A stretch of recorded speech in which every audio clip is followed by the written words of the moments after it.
अरे या बाप्पू या. काय म्हणता पाहुणे? काय म्हणता मेहुणे? काय म्हणते पुणे? पुणे मस्त. अमरावती अमरावती स्वस्त. स्वस्त म्हणजे? हा शर्ट कितीचा घेतला तुम्ही? 1,500चा आहे हा. आमच्या अमरावतीत फक्त 150 रुपयाचा भेटते. उड बाबा 150? हा मग हा गॉगल कितीचा घेतला तुम्ही? 8,000चा आहे ओरिजिनल. आमच्या अमरावतीत फक्त 80 रुपयाचा भेटते. 80? मग चल काय फेकतो रे तू? खोटं बोलतोय मनाला येईल तसं. हा? माझा भाऊ खोटा बिटा बोलत नाही. चालला मोठा शायना. तू तर त्यापेक्षा खोटी आहेस. हे बघा तुम्ही दोघं बहीण भाऊ आहे ना, मला ते येड्यात काढूच नका तुम्ही. अहो एवढंच असेल ना, मा भाऊले 1000 रुपये द्या. आत्ताच्या आता 10 गॉगल आणून फेकन तुमच्या अंगावर. फेकन फेकन द्या. 10 नाही आणले ना 20 वसूल करतो मी. हे घे.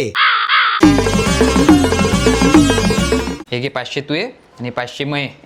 कसं मॅटात काढलं तू इच्छा पाहुण्याले. पुढच्या वेळेस पाहतो 2000 घेईन मी. हे बायको केली बायको, ज्यानं केली त्याचं डोकं झालं सायको. हे बायको